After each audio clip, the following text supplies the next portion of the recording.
I had nothing. And no, that's not an exaggeration for effect, it was my reality. After losing my job, my partner, and my entire sense of purpose in the same catastrophic few months, I felt like a ghost wandering through my own life. Each day was just a quiet, hollow echo of the one before. I was adrift in a sea of my own failures with no land in sight. But what if the greatest power isn't found in gaining things, but in how we respond when we lose them? What if real strength isn't about controlling your circumstances, but about controlling yourself when they spiral? As a last resort, with absolutely nothing left to lose, I committed to a 30-day experiment with a 2,000-year-old philosophy. This is what happened when I tried Stoicism. To say I hit rock bottom is to give the bottom too much credit. Rock bottom implies something solid, something you can push off from. I was in a free fall, through a fog so thick I couldn't tell which way was up. It began where so many of these stories do, with a job. For 7 years, I had poured my entire identity into my career. I wasn't just a marketing director, that title was the foundation of who I was. It paid for my apartment, shaped my social life, and gave me a reason to put on a sharp suit and feel important every morning. Then came the email, corporate restructuring, a phrase so sterile, so completely devoid of human consequence. It felt like a surgical tool cutting out a part of me without anesthesia. I remember sitting in that glass-walled office, the skyline of a city I could no longer afford glittering behind my boss's apologetic face. He was talking about market forces and shareholder value, but all I heard was the deafening sound of my own irrelevance.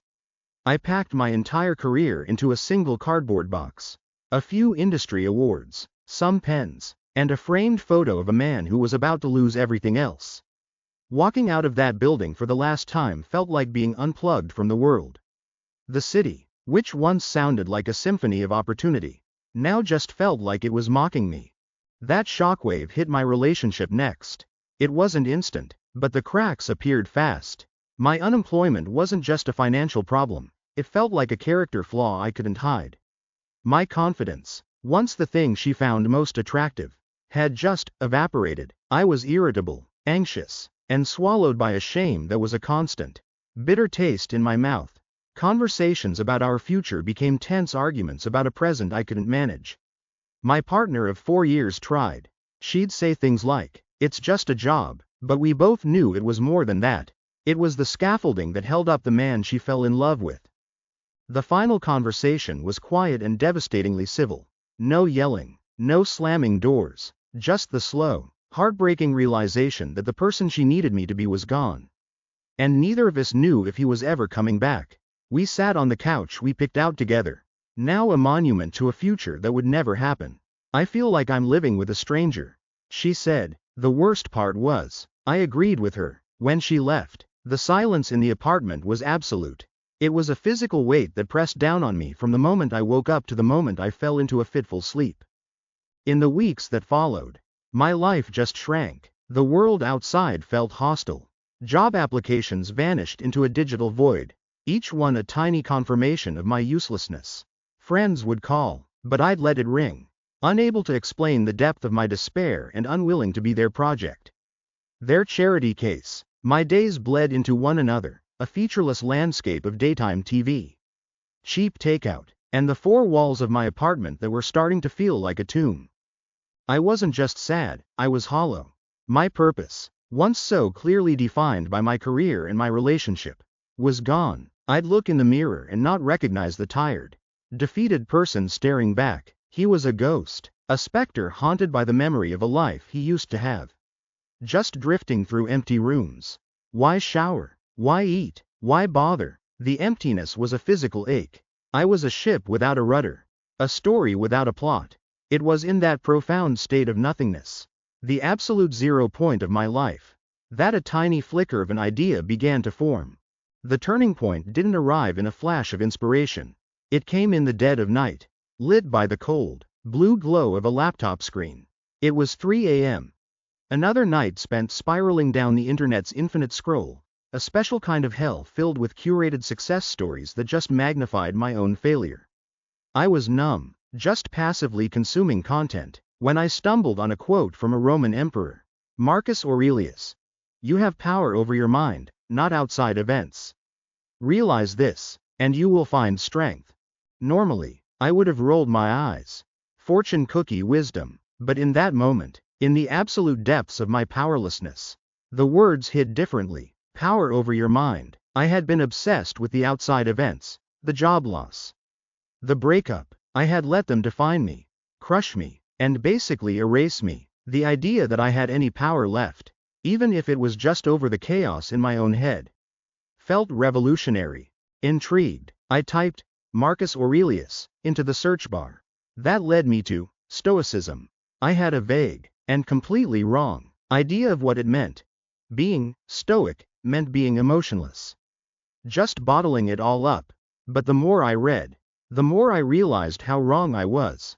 It wasn't about suppressing emotion, it was about understanding it. It wasn't about being a doormat, it was about acting on the things you could actually change. I read about Epictetus, a man born a slave who became one of the most respected philosophers of his time. He taught that our suffering doesn't come from events, but from our judgments about them. He famously said that some things are in our control, our opinions, desires, and actions, and some things are not, our body, property, reputation, and what others do. This simple distinction felt like someone flipped a light switch in a dark room.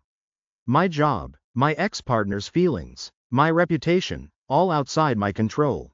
My opinions, my actions, how I chose to respond, inside my control.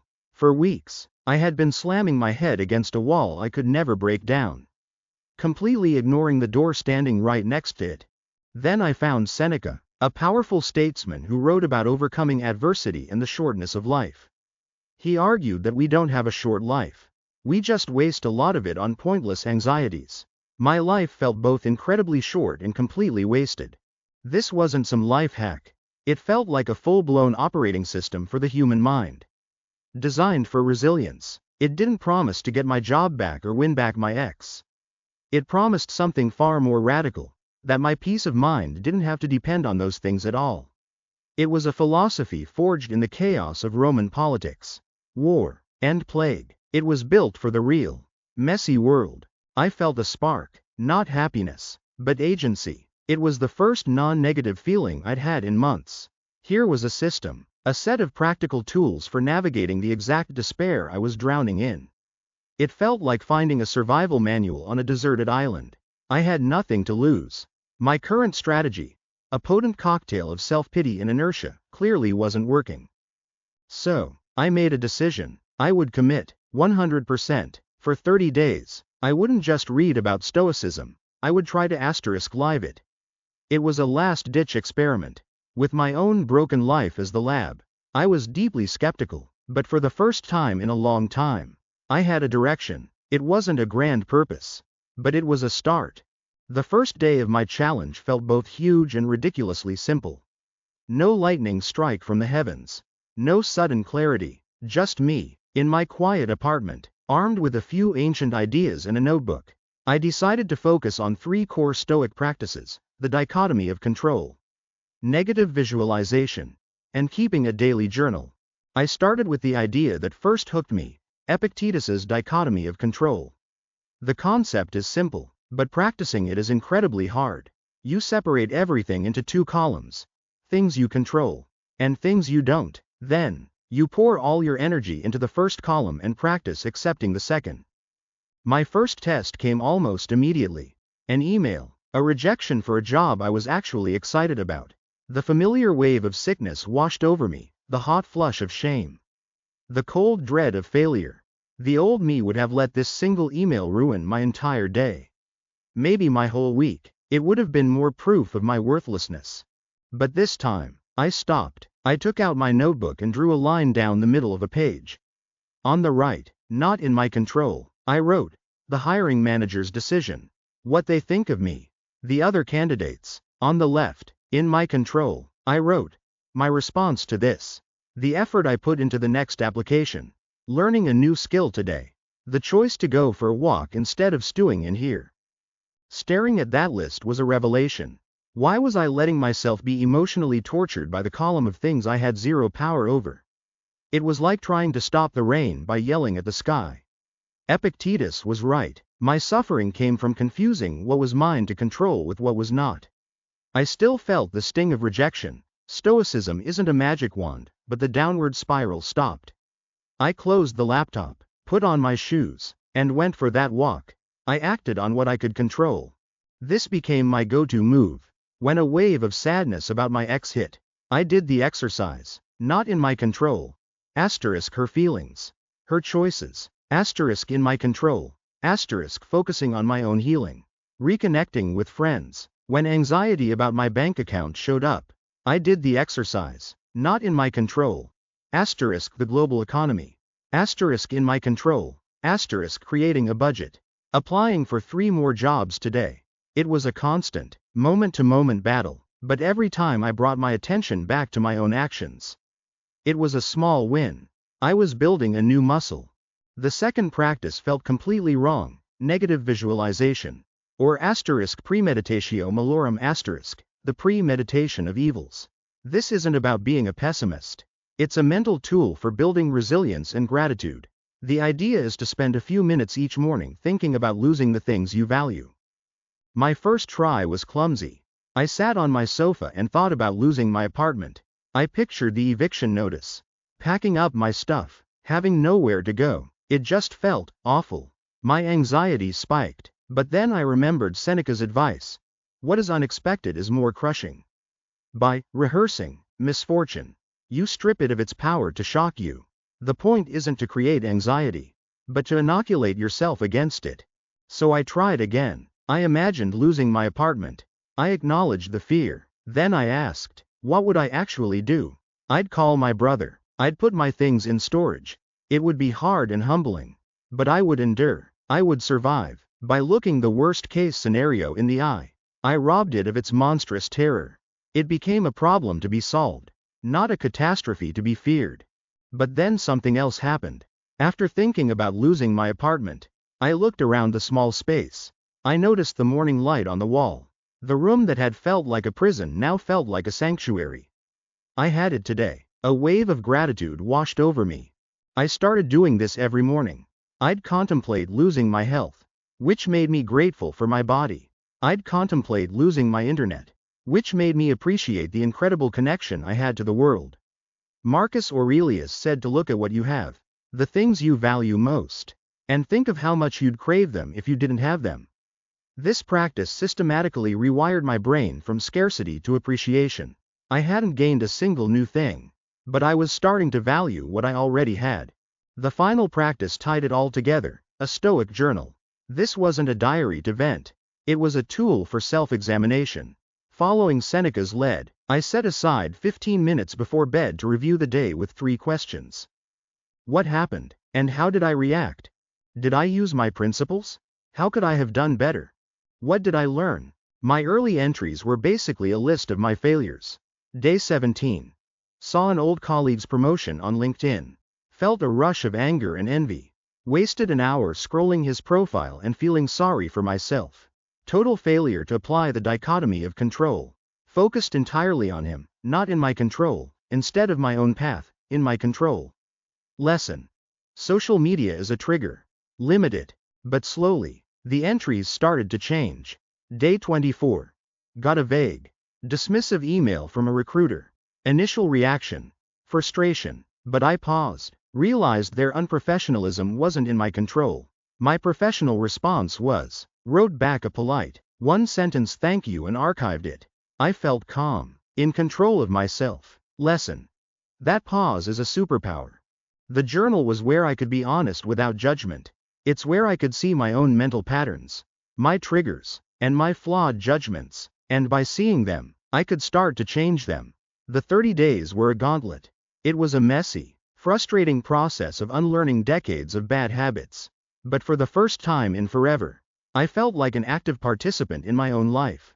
I wasn't just being tossed around by the waves, I was learning how to surf.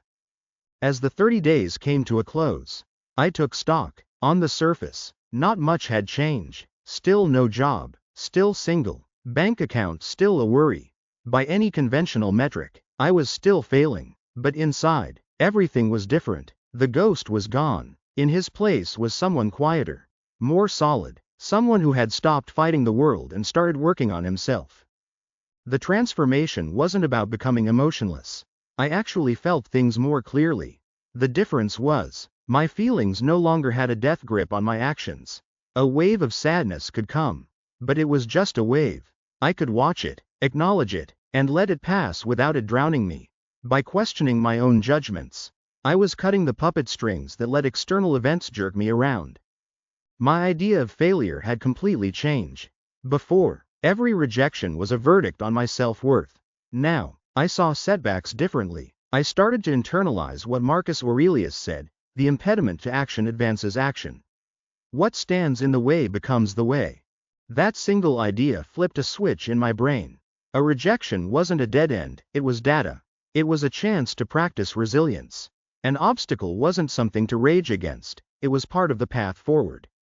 A chance to practice a virtue, patience, courage, wisdom. It took me out of the role of a victim and put me in the role of a student. My definition of success was rewritten. 2. I'd spent my whole life chasing external validation, the job title, the salary, the approval of others. Stoicism taught me to use an internal scorecard instead. The real goal isn't to achieve a specific outcome, which is often out of your control, but to act with virtue in the attempt. I started thinking about the Stoic archer. An archer can do everything right, practice relentlessly, perfect their form, aim carefully. That is their success. Whether the arrow actually hits the target isn't entirely up to them. A gust of wind could come. The target could move. The archer's satisfaction comes from the quality of their shot, not the result. Applying that to my life was a game changer. My success for the day wasn't, did I get a job? But, did I act with integrity? Did I do everything in my power to move forward? Did I act like the person I want to be? Focusing on my own actions, the only thing that's truly mine, brought a sense of peace that no job title ever had. I was no longer a ghost because I was no longer passive. I was an agent in my own life. My happiness was no longer this fragile thing, dependent on hiring managers or other people. I was building what the Stoics called an inner citadel, a fortress of the mind that external chaos couldn't breach. I hadn't changed the world, but I had changed my relationship to it, and I was starting to realize that was the only change that ever really mattered. My 30 days with Stoicism didn't magically solve my problems, but it gave me something better, a framework for solving them myself. It taught me that ultimate power isn't controlling the world, but controlling your response to it. As I look back, 3 key lessons stand out. The first gift Stoicism gave me is the idea that your focus determines your reality. For months, I was fixated on what I had lost. The dichotomy of control forced me to shift that focus 180 degrees onto the only thing I truly own, my thoughts and actions. If you feel overwhelmed or anxious, ask yourself, is the thing upsetting me in my control, or out of my control? If it's outside your control, emotional turmoil is a harmful choice. Acknowledge it, accept it, and move your focus back to what you can do. No matter how small, your power is right there. That leads to the second lesson. Gratitude is a superpower you can build. Before this, my life was defined by what was missing. Negative visualization, thinking about losing what I still had, completely reversed that. You don't need more to be grateful, you just need perspective.